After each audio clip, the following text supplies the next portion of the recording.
Hello friends, CB মেরিস্টিম চ্যানেলে আমি তোমাদেরকে ওয়েলকাম জানাচ্ছি। যারা ম্যাকআউট ইউনিভার্সিটি থেকে বিসিএ পড়ছো এবং 2025 সালে যারা ম্যাকআউট ইউনিভার্সিটিতে অ্যাডমিশন নিয়েছো, মানে 2025 সালে তোমরা যারা ফার্স্ট সেমেস্টারের স্টুডেন্ট, 2026-এ তোমাদের সেকেন্ড সেমেস্টার হবে। আজকে আমি সেকেন্ড সেমেস্টার নিয়ে আলোচনা করব এবং এই 2025-এ যারা অ্যাডমিশন নিয়েছো তাদের যখন সেকেন্ড সেমেস্টার হবে এই 2026 সালেই হবে।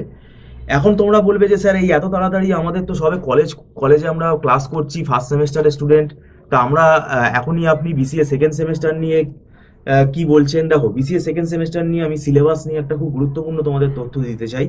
আমাদের এই রিসেন্ট কিন্তু একটা সিলেবাস চেঞ্জ হয়েছে, পুজোর আগেই হয়েছে, চেঞ্জ এসছে সিলেবাসটা। এআইসিটি কারিকুলাম অনুযায়ী আমাদের এখন নতুন যে 4 বছরের ফরম্যাট, সেখানে এখন বর্তমানে যে সিলেবাসটা এসছে সেখানে সেকেন্ড সেমেস্টারে তোমাদের কি কি সাবজেক্ট আছে আমি কম্পিউটার সায়েন্স আইটি সাবজেক্টগুলোই তোমাদেরকে বলছি। দেখো, foundation course mathematics in computing 1টা তোমাদের ফার্স্ট সেমেস্টারে ছিল। তারপরে জাভা আছে, অপারেটিং সিস্টেম আছে, আর ডেটা স্ট্রাকচার আছে। তাহলে এর সাথে আর একটা আছে ওয়েব টেকনোলজি। তাহলে মোট তোমাদের এখানে 5টা সাবজেক্ট আছে। এবার একটা ব্যাপার হচ্ছে যে ফাউন্ডেশন কোর্স ইন ম্যাথামেটিক্স, যেটা ম্যাথামেটিক্স ফাউন্ডেশন কোর্স আছে, এই সাবজেক্টটা কিন্তু একটা সাবজেক্ট মনে করবে না। যারা মনে করবে এটা একটা সাবজেক্ট তারা কিন্তু বিপদে পড়বে। কেন না, দেখো, ফাউন্ডেশন কোর্স ম্যাথামেটিক্স যেটা 2 আছে, এর মধ্যে তোমার লজিক থিওরি আছে, গ্রুপ থিওরি আছে, নিউমেরিক্যাল অ্যানালিসিস রয়েছে। যদিও নিউমেরিক্যাল অ্যানালিসিস একটা আলাদা সাবজেক্ট, কিন্তু সেটা তার সাথে আবার লজিক থিওরিও রয়েছে। তার মানে এইটা একটা সাবজেক্ট হিসেবে ধরো, মানে ডিসক্রিট ম্যাথসের যে আমরা পড়ি লজিক থিওরি। দেখো, 3টে সাবজেক্টের চ্যাপ্টার এখানে দেওয়া আছে। কি কি আছে? লজিক থিওরি, ডিসক্রিট ম্যাথসের চ্যাপ্টার, গ্রুপ থিওরি, ডিসক্রিট ম্যাথসের চ্যাপ্টার, নিউমেরিক্যাল মেথড হচ্ছে একটা সাবজেক্ট থাকে বিসিএতে বা বিটেকে, এমসিএতে কিন্তু নিউমেরিক্যাল মেথড বলে একটা 100 নম্বরের সাবজেক্ট থাকে, সেই সাবজেক্টটা রয়েছে। এর পরে রয়েছে অপটিমাইজেশন টেকনিক, যেটাকে আমরা বলি অপারেশন রিসার্চ। যারা বিএসসি পড়েছো, বিএসসিতে যারা ম্যাথস পড়েছো, তারা কিন্তু অপারেশন রিসার্চ সম্বন্ধে জানো। মানে যারা বিএসসি পড়েছো, মানে তোমরা গ্র্যাজুয়েশনে বিসিএতে এখন তোমরা বুঝবে না, তোমাদের যদি কোনো সিনিয়র দাদা বা দিদি থাকে তাদেরকে জিজ্ঞেস করবে যে অপারেশন রিসার্চ সাবজেক্টটা কি। ওটা কিন্তু ম্যাথামেটিক্সের একটা সাবজেক্ট এবং ওটা বিএসসিতে থাকে এবং ওটা অন্যান্য কোর্সেও থাকে, যেমন এমসিএতেও থাকে, ইলেকটিভ সাবজেক্টে, বিটেকে থাকে, এমবিএতে থাকে। এই অপারেশন রিসার্চ কিন্তু এটা একটা পুরো 100 মার্কসের একটা সাবজেক্ট এবং এটা কিন্তু খুব একটা, আমি বলবো, ইজি সাবজেক্ট নয়। এটা কিন্তু খুব ভালোভাবে ম্যাথামেটিক্স না জানলে এই সাবজেক্টটা তুমি পারবে না, এবং এটা পিওর ম্যাথসের টিচারের কাছেই পড়তে হবে।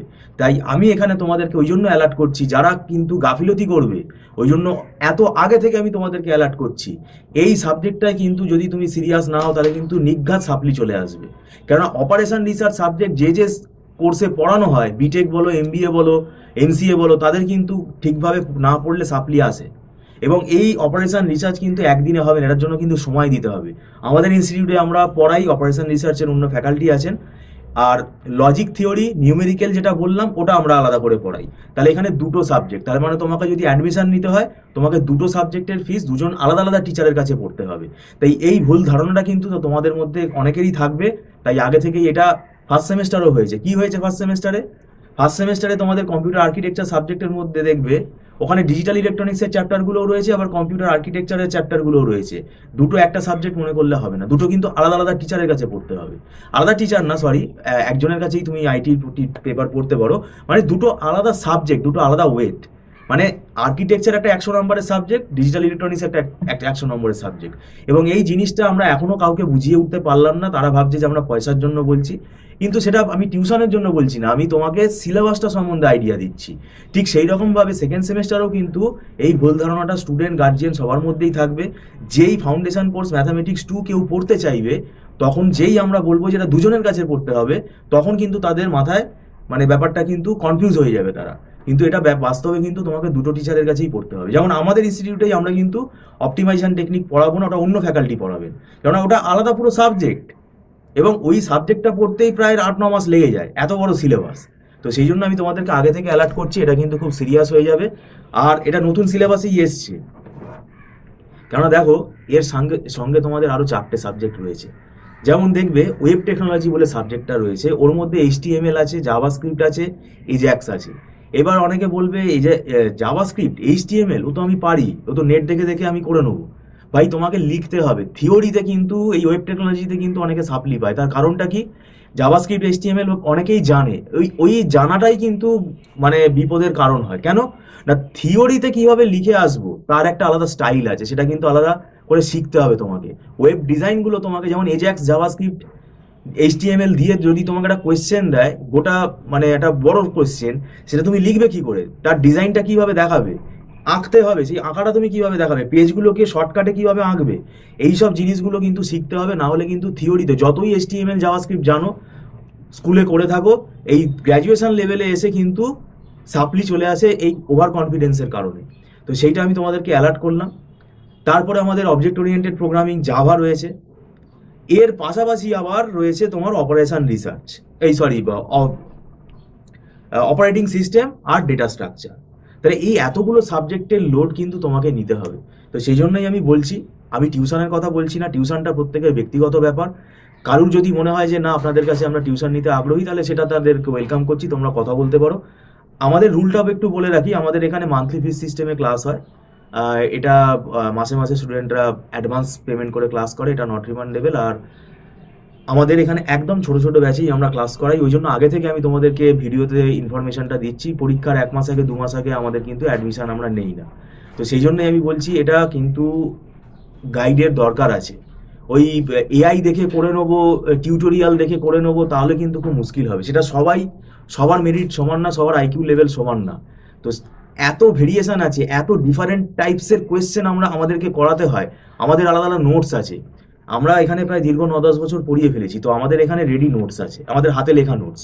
আমরা সেই নোটসগুলো দেখে পড়াই। তাদের সুবিধাটা কি হয়, ওগুলো স্টুডেন্টদের বুঝতে খুব সুবিধা হয়। কেন দেখো, একটা বই অপারেশন রিসার্চেরই তোমাকে আমি যদি বই দিয়ে দিই, তুমি বই দেখে কি বুঝবে? তোমাকে যদি আমি এজাক্সের একটা বই দিই, তুমি এজাক্স বই দেখে কি বুঝবে? এ মাথা ও মাথা তুমি মানে ঠিকই করতে পারবে যে কোন জায়গাটা পড়বো। এই প্রবলেমটা কিন্তু অনেকেই ফেস করছে যে স্যার এই যে বই, ডেটা স্ট্রাকচারের ধর একটা বই, একটা বই, এই বইটা স্যার কোথা থেকে পড়বো, এই ধরনের কিন্তু কোয়েশ্চেন আমাকে করে। তো সেটাই এখানে স্বাভাবিক। এখানে চ্যাপ্টার বইতে এমনভাবে থাকে, ক্রোনোলজিক্যাল ওয়েতে কিন্তু এটা থাকে না, এটা আমাদেরকে কিন্তু শিখতে হবে। ডেটা স্ট্রাকচারে প্রথমে আগে কিন্তু আমাদের কমপ্লেক্সিটি অ্যানালিসিস থেকে আমরা শুরু করি। অনেকেই লিঙ্ক লিস্ট থেকে আগে পড়া শুরু করে। আমরা যেটা করি, আগে আমরা অ্যানালিসিস অফ অ্যালগোরিদমটা আগে শেখাই, তারপরে কমপ্লেক্সিটি অ্যানালিসিস কি করে করতে হয়, বিভিন্ন ডেটা স্ট্রাকচারের ফরম্যাটগুলো আমরা শেখাই, তারপরে লিঙ্ক লিস্ট স্টার্ট করি। তো এই জিনিসগুলো স্টুডেন্টের পক্ষে বোঝা সম্ভব না, এগুলোর জন্য গাইড দরকার। আর জাভা প্রোগ্রামিং তো আমি বললাম, দেখো এখানে একটা ল্যাঙ্গুয়েজ চলে আসছে, দুটো ল্যাঙ্গুয়েজ। কেন না, ডেটা স্ট্রাকচারের মধ্যে কিন্তু আবার তোমার সি দিয়ে প্রোগ্রাম করতে হবে, এবং এই প্রোগ্রামগুলো কিন্তু 2 পাতা 3 পাতার প্রোগ্রাম, প্লাস তার সাথে আবার অ্যালগোরিদম আছে। প্রায় গোটা মনে হয় এটা 30-32টা অ্যালগোরিদম তো আছেই, সেটা তোমাকে করে যেতেই হবে। এই জন্য আমি বলছি যে লোডটা অনেক বেশি।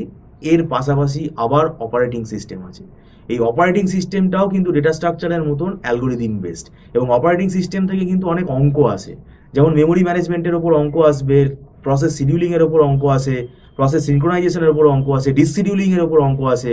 মানে অপারেটিং সিস্টেম সাবজেক্টটা কিন্তু ধরে নাও একটা অঙ্কেরই মতন সাবজেক্ট, প্লাস এটা অ্যালগোরিদম বেসড সাবজেক্ট। তো এই জিনিসগুলো আমি তোমাদেরকে ভয় দেখানোর জন্য বলছি না। টিউশনের কথাটা আমাকে তো বলতেই হবে, কারণ এটা আমাদের একটা বিজনেস অর্গানাইজেশন, আমাদের এখানে একটা প্রফিটেবল অর্গানাইজেশন, তো এটা কোনো এনজিও নয়। তো সেক্ষেত্রে দেখো, আমাদের একটা ফিসের বেসিস আমাদেরকে পড়াতেই হয়। এবার এটা আমি তোমাদেরকে মানে সিচুয়েশনটা বলতে চাইছি, যে যদি মনে হয় তোমাদের এটা মানে প্রবলেম হচ্ছে, তাহলে কোনো না কোনো গাইডের তোমরা হেল্প নাও। এবং এই ম্যাথামেটিক্স যেটা রয়েছে, এটা নিয়ে কিন্তু আমি তোমাদেরকে আবারও বলে দিচ্ছি, তোমাদের কিন্তু অ্যাকচুয়ালি ধরে নাও ওটা ডিসক্রিট ম্যাথামেটিক্স একটা সাবজেক্ট, আর অপারেশন রিসার্চ দুটো সাবজেক্ট মিলিয়ে কিন্তু একটা সাবজেক্টের ভেতরে মার্জ করে ম্যাথামেটিক্স ফাউন্ডেশন কোর্স এরকম নামটা দেওয়া হয়েছে। তাই এটা আমি এখন থেকেই বলবো যে ফার্স্ট সেমেস্টার, আমি জানি ফার্স্ট সেমেস্টারে অনেকে আমাকে ফোন করছে, মানে সিলেবাসটা এখনো তারা জানে না, মানে সিলেবাসটা কবে বেরিয়ে গেছে এখনো সিলেবাস জানে না সেই স্টুডেন্ট, মানে আর কদিনই বা হাতে আছে ফার্স্ট সেমেস্টারে। তো তাদের ব্যক্তিগত ব্যাপার, সেটাতে আমার কিছু বলার নেই। কিন্তু এই সেকেন্ড সেম সম্বন্ধে তোমাদেরকে আমি এখন থেকেই ওই জন্য অ্যালার্ট করে দিচ্ছি। অনেক সিরিয়াস স্টুডেন্ট আছে আমাদের কাছে, মানে একমাত্র আমরা দেখতে পাচ্ছি যারা টিউশন নিচ্ছে তারা জেনুইন সিরিয়াস বলেই নিচ্ছে। তারা কি হচ্ছে, তারা কিন্তু মানে শর্টকাট টেকনিক অ্যাপ্লাই করছে না, তারা জিনিসটাকে ডেপথে জেনে বুঝে তৈরি করে নিতে চাইছে। তো যাই হোক, এখানে আমি বলবো মানে এখন থেকে তো ফার্স্ট সেমটা তো তোমরা এখন পড়তে পারবে না, মানে সেকেন্ড সেমের পড়া আমি বলছি ফার্স্ট সেমটা হয়ে গেলেই শুরু করে দাও। এবং এখন থেকে যদি তুমি সেকেন্ড সেমিস্টারের এই চ্যাপ্টারগুলো দেখে রাখো, তাহলে আগে থেকে দেখবে একটা কনফিডেন্স তৈরি হয়ে গেছে। তো যাই হোক, ফার্স্ট সেমিস্টারের পরীক্ষা ভালো করে দাও। ফার্স্ট সেমিস্টারের অনলাইন টিউশন যদি নিতে চাও তো আমরা করাচ্ছি, এখন আমাদের রেকর্ডিংয়েরও ফেসিলিটি আছে, তো সেটা নিতে পারো। আর ফার্স্ট সেমিস্টারের পরীক্ষা হয়ে যাওয়ার পরই সেকেন্ড সেমিস্টারের পড়া শুরু করে দাও। যদি আমাদের এখানে পড়তে হয় তাহলে তোমরা সেটা আমাদের সাথে যোগাযোগ করতে পারো। ভিডিওটা সম্পূর্ণ দেখার জন্য তোমাদেরকে আমি ধন্যবাদ জানাচ্ছি। Thank you so much.